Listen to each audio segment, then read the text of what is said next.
मारूफ कारोबारी शख्सियत है, उनके अकलौते जवान बेटे दोस्तों के हाथों ही कत्ल हो जाते हैं। फुटेज बड़ी खौफनाक है कि किस तरह फायरिंग अंधाधुंध की जा रही है। काफिले की सूरत में आते थे, गार्ड्स भी रोजाना जो है वो पार्टीज की जाती थी। मशहूर टिकटॉकर, उनका किसी और से अफेयर जब शुरू हुआ, लड़ाई है एक लड़की की वजह से, किसी और तरीके से भी हल किया जा सकता था। पुलिस रिस्पॉन्ड नहीं करती है क्योंकि पुलिस को पता है मीरजादों की पार्टीज चल रही हैं, सस्पेंड करवा देंगे अगर पकड़ लिया। MYK न्यूज की वीडियोस देखने के लिए हमारा चैनल सब्सक्राइब कीजिए। बिस्मिल्लाहिर्रहमानिर्रहीम, अस्सलाम वालेकुम नाजरीन, मैं हूं नदीम खालिद, आप देख रहे हैं MYK न्यूज। DHA में हेर के इलाके में एक मुकदमा दर्ज होता है 302 की दफात के तहत। एक कत्ल का मुकदमा है जिसमें एक नौजवान जो कि मारूफ कारोबारी शख्सियत है, उनके अकलौते जवान बेटे होते हैं जिनको कत्ल कर दिया जाता है। कारोबारी शख्सियत है, उनका नाम मियाँ आदिल रशीद है और निजी कॉलेजेस की एक ब्रांचेस जो है वो उनके मालिक हैं और जो उनके बेटे हैं वो भी उनके साथ कारोबार में ही हाथ बिठाते हैं। और DHA के इलाके में फेज 9 में दोस्तों के हाथों ही जो है वो कत्ल हो जाते हैं। ये सारा माजरा क्या होता है, मेरे साथ इस वक्त senior crime reporter Khurram Malik साहब मौजूद हैं, उनसे जानते हैं क्या वजह थी इसके पीछे ये कत्ल के। आप और मैंने एक प्रोग्राम किया था कि लाहौर से बाहर जो पार्टीज लाहौर में होती थी वो लाहौर से बाहर मुंतकिल हो गई थी। मुस्तफ़ाबाद के इलाके में एक जो निजी फार्म हाउस था वहाँ पार्टी हुई, उसमें मुकदमा दर्ज हुआ। वो आप और मेरा आखिरी प्रोग्राम बड़ा वायरल भी हुआ। हमने बड़ा अप्रिशिएट किया DIG ऑपरेशन लाहौर फैसल कामरान को कि इनकी इतनी एफर्ट है कि SHO ने इनके डर से खौफ से पार्टी जो है वो लाहौर से बाहर जो है वो भिजवा दी हैं। लेकिन अनफॉर्चुनेटली ये जो इंसिडेंट ने सारा पोल जो है वो खोल दिया है और ये जो पोल खुला है इस पर यकीनन बड़ा अफसोस है। पहले तो सवालिया निशान है लाहौर पुलिस की कारकर्दगी पर कि डिफेंस का इलाका है, फेस 9 है, वहाँ पर रंगारंग तकरीब हो रही हैं, पार्टीज़ हो रही हैं और रोज़ाना की बुनियाद पर हर वीकेंड पे वहाँ पर पार्टीज़ जो हैं वो रखी जा रही हैं। बिजनेसमैन है मियाँ आदिल रशीद साहब, उनके ये साहबजादे हैं और अकलौते साहबजादे हैं, अकलौते वारिस हैं। इनका नाम अहमद जावेद है और इनकी शादी तकरीबन बताया जा रहा है, ज़राए ने बताया कि 4 साल कबल इनकी शादी भी हुई है और 3 साल का इनका बेटा है। ज़ाहिर है पैसा बहुत ज़्यादा था और शुरू से एक प्रोटोकॉल देखा है। सबसे बड़ी बात है कि जब भी ये निकलते थे कहीं मुलाकात के लिए या किसी मीटिंग के लिए तो काफ़िले की सूरत में जाते थे क्योंकि अल्लाह ताला ने माल दौलत से बहुत ज़्यादा जो है वो नवाजा हुआ था। तो इसी तरह इनको पार्टीज़ का शौक़ था और इनके ताल्लुकात भी तमाम जो लाहौर के पोश इलाकों में रहने वाले बड़े बिजनेसमैन हैं उनकी औलादों के साथ इनके ताल्लुकात थे और अक्सर औकात वीकेंड नाइट पर ये फेस 9 जहाँ पर ये वाक़या पेश आया वहाँ पर पार्टी किया करते थे। इससे पहले ज़राए ने ये बताया कि DHA फेज 6 में भी इनके पास कोई फ्लैट मौजूद था और वहां पर भी पार्टीज जो है वो की जाती थी। अब जब ये इंसिडेंट पेश आता है, इस इंसिडेंट एक हफ्ता कबल अहमद जावेद और जो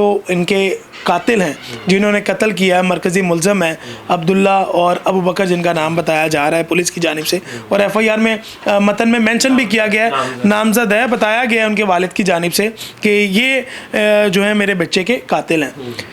तो उनके साथ इनकी एक म्यूचुअल फ्रेंड थी जिसका तमाम एक्सपेंस खर्चा अहमद जावेद मकतूल जो है वो कर रहे थे। तो जो खातून थी वो एक मशहूर टिकटॉकर भी हैं और वो काफ़ी कद काट भी रखती हैं। तो उनका जो इंटरेस्ट है वो इनके दीगर दोस्तों की तरफ जो है वो होने लग पड़ा, जिसकी वजह से अहमद जावेद ने उनसे नाराज़गी का इजहार भी किया कि सारे एक्सपेंस तुम्हारी रिहाइश का, कपड़ों का, गाड़ी का, इवन कि तुम्हारे खाने पीने का खर्चा वो मैं जो है वो बेयर कर रहा हूँ और तुम बात मेरी सुन नहीं रहे हो, इग्नोर कर रही हो। उनका किसी और से अफेयर जब शुरू हुआ तो उनको जो खातून थी उन्होंने बताया कि जी इस तरह मुझे अहमद जावेद ने बहुत बातें सुनाई हैं। इनकी ना बेदिया में एक पार्टी थी निजी फार्म हाउस में, पिछले वीकेंड वहाँ इकट्ठे हुए, वहाँ पर इनकी झड़प हो गई, आपस में झड़प हुई लेकिन दोस्त म्यूचुअल थे, उन्होंने बीच में रफा दफा मामला करवा दिया।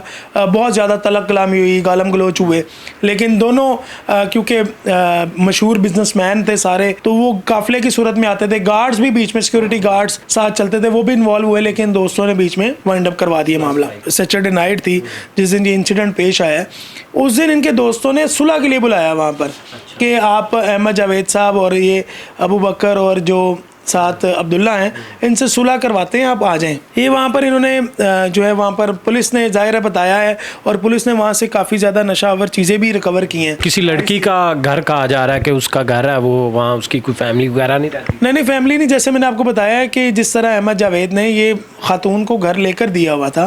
खातून वहाँ पर रहती थी और अकेली वहाँ पर पार्टीज करती थी। वो खातून जो है वो ज़ाहिर है बहुत मशहूर है, आपने फुटेज भी देखी होगी। फुटेज बड़ी खौफनाक है कि किस तरह फायरिंग अंधाधुंध की जा रही है। पहले सिक्योरिटी गार्ड हवाई फायरिंग करते हैं, उसके बाद स्ट्रेट फायरिंग की जाती है। अहमद जावेद को पता लगता है, अहमद जावेद बाहर आते हैं। एक तो पहले बाहर मेन गेट है, उसके बाद सहन है, सहन के बाद एक मरकजी दरवाजा जहाँ से अंदर घर में दाखिल होते हैं। वो देखते हैं कि अहमद जावेद बाहर की तरफ आ रहे हैं, क्योंकि उस दिन वो सिक्योरिटी बहुत कम लेकर गए होते हैं। अमूमन उनके साथ सिक्योरिटी भरपूर होती है और वो बड़े प्रोटोकॉल के साथ जो है वो इस तरह पार्टीज में जाते हैं। तो उस दिन उन्होंने देखा कि सिक्योरिटी कम है, उन्होंने स्ट्रेट फायरिंग की और जो अहमद जावेद हैं वो मौके पर जाँ बाक हो गए। एक जो उनके साथ उनका ड्राइवर बताया जा रहा है वो ज़ख्मी है, सोहराब जिसका नाम है, वो हॉस्पिटल में ज़ेरे इलाज है। ये इंसिडेंट जैसे ही 15 को कॉल जाती है, पुलिस की भारी नफरी मौके पर पहुंचती है। वहाँ पर जो अहमद जावेद की तो लाश पड़ी होती है और अहमद जावेद को कत्ल करने वाले जो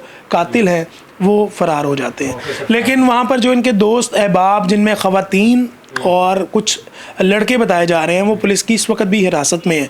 कुछ सोर्सेज में ने कंफर्म किया है, जिनमें 2 ख़वातीन बताया जा रहा है कि पुलिस की कस्टडी में है और उन्होंने ये वाक़या जो है वो पुलिस को बयान किया है और बताया है। जो पार्टी की मेन वजह लड़ाई की है वो है अहमद जावेद और ये जो इनके दरमियान जो खातून टिकटॉकर थी, जो अपने आप को पार्टी गर्ल भी कहती हैं, उनकी वजह से ये बुनियादी जो है वो लड़ाई शुरू हुई है, जिसकी वजह से यकीनन मियाँ आदिल रशीद एक मशहूर और मारूफ बिजनेसमैन है, उनके अकलौते वारिस जो है वो मर्डर हो जाते हैं। बड़े दुख की बात है, बड़े अफसोस की बात है।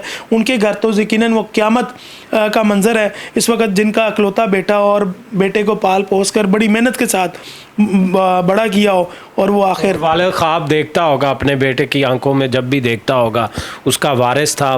पुलिस तफ्तीश के हवाले से बताएं कि आपने बताया कि जो लोग मौके पर मौजूद थे उनको मौके पर ही गिरफ़्तार कर लिया गया, ताहम अभी तक नामजद नहीं किया गया, क्योंकि ज़ाहिर सी बात है तफ्तीश करनी है किसका क्या किरदार है। इतनी जल्दी जो है पुलिस जो किसी को नामजद नहीं कर सकती, ताहम तफ्तीश का अमल जो है वो कहाँ तक पहुँचा है और पुलिस का क्या मौक़िफ़ है इस सारे वाक़े पर। नदीम भाई, गिरफ़्तार नहीं किया गया, उनको हिरासत में लिया गया है, क्योंकि अभी तक ना ही उनको मुकदमे में नामज़द किया गया है और ना ही अभी तक साबित हुआ है कि कत्ल उन्होंने किया है। क्योंकि मरकज़ी मुल्ज़म जो मकतूल के वालिद हैं उनकी जानिब से बताया जा रहा है और नॉमिनेट पर्चा करवाया गया। अभी तक ताल पुलिस की गिरफ्त में जो मरकज़ी मुल्ज़म है वो नहीं आ सके हैं, क्योंकि यकीनन वो भी बड़े बाप की औलाद हैं और वो रुपोश हैं। और पुलिस ज़राए से हमारी बात हुई है, किसी ने अभी तक कोई ज़मानत भी नहीं ली। कुछ देर कबल जो वहाँ के DSP उनसे हमारी बात हुई है, उनकी जानिब से ये तस्दीक की गई है कि अभी तक कोई इस तरह का ज़मानत वाला मामला नहीं आया है।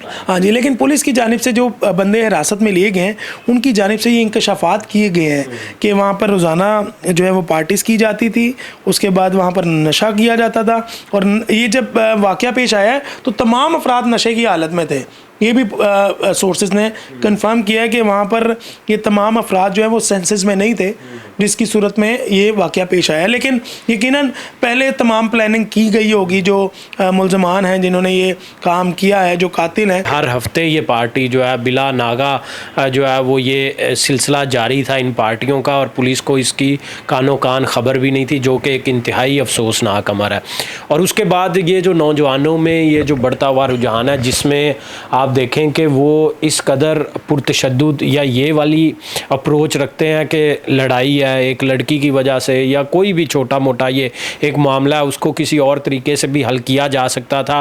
उन्होंने अपनी ताकत का इस्तेमाल करते हुए सरेआम जो है वो असला चलाया, वीडियोस भी बन गई। तो ये नौजवानों में क्या सोच है, ये आप भी चूँकि क्राइम को देखते हैं और ये देख रहे हैं कि ये पुरतशद्दुद रवैये के पीछे क्या है।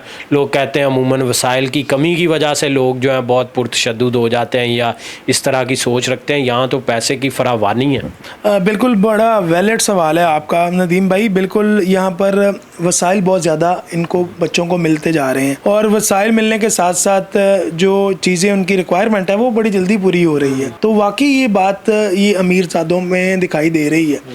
और जिस तरह आपने पहले सवाल उठाया पुलिस की कारकर्दगी पर, और जिस तरह रोज़ाना की बुनियाद पर पुलिस जो है वो प्रेस रिलीज़ें जारी करती है कि जी फ़लाँ मुंशियात फ़रोश गिरफ़्तार कर लिया, आइस डीलर गिरफ़्तार कर लिया, जवारिया गिरफ़्तार कर लिया, वो मेरे ख़्याल से इन पार्टीज़ को बिल्कुल नहीं रोक सकते। वहाँ पर सरेआम नशा भी ख़रीदा जाता है। यकीनन ज़ाहिर है वो नशा ख़रीद के ही पार्टी में लेकर आते हैं ना कोई ब्रोकर उनके पास मौजूद है कि वो नशा बआसानी उन तक पहुंचा देता है। रसाई बहुत आसानी से है। और जिस तरह आपने कहा है नदीम भाई, ये जो पोश इलाके हैं, DHA, गुलबर्ग, गाला मार्केट, यहाँ पर अभी भी इस तरह की पार्टीज़ जो है वो अंडरग्राउंड चल रही हैं।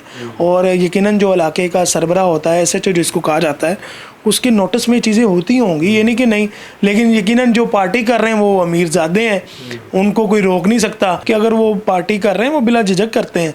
ये जो गरीब तबके के लोग हैं बेचारे, ये पार्टी करने की कोशिश करते हैं। इवन आप देखते हैं कि शादी ब्याह हो रहा है, वहाँ पर उन्होंने आतिशबाजी कर दी है गरीबों ने, तो उनके घर पुलिस पहुँच जाती है, उनके दूल्हे को उठा लेती है। और यहाँ पर पार्टीज़ हो रही हैं, डांस हो रहा है, जो मुंशियात का इस्तेमाल हो रहा है, शराब का इस्तेमाल हो रहा है, उसके साथ साथ जो हमसाए हैं वो तंग हो रहे हैं। वो 15 की कॉल करते हैं, पुलिस रिस्पॉन्ड नहीं करती है, क्योंकि पुलिस को पता है मीरजादों की पार्टीज चल रही हैं, यहाँ नहीं जाना, यहाँ पर बहुत ज़्यादा जो है वो मार पड़ेगी या सस्पेंड करवा देंगे अगर पकड़ लिया, मुकदमा दर्ज कर दिया। तो मेरे ख्याल से ये सोचने की ज़रूरत है वालिदैन को भी। वालिदैन क्योंकि ज़ाहिर है जिनकी औलाद इन चक्रों में पड़ गई है और रोज़ाना की बुनियाद पर वो रातों को गायब रहते हैं, क्योंकि जो पार्टीज़ हैं ये रात का जो है ना समा है। दिन में तो पार्टीज़ नहीं की जाती है, दिन में जो है बच्चे कॉलेज यूनिवर्सिटीज़ में जाते हैं, वहाँ नशा करते हैं, और रात में जो है वो पार्टीज़ करते हैं।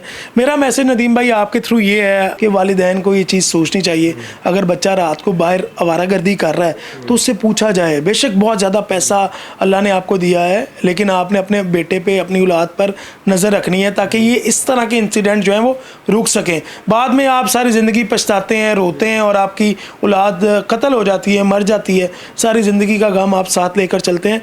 तो मेरा मैसेज जो है उन वालिदैन को भी है, और उन पुलिस अफसरान और SHO साहिबान और जो इलाके में गश्त कर रहे हैं उनको भी है कि वो इस तरह की पार्टीज़ को जो है वो रोकें, ताकि नौजवान नस्ल जो है वो तबाह ना हो और अच्छे तरीके से जो है वो अपनी ज़िंदगी गुजर बसर कर सके, पाकिस्तान का मुस्तकबिल भी जो है वो रोशन हो। ये एक इंतहाई अफसोसनाक वाक़या जिसमें ये 29 साला जो अहमद जावेद हैं, उनकी 4 साल कबल इन्होंने बताया कि शादी भी हुई और एक बेटा भी 3 साल का उनका बेटा है।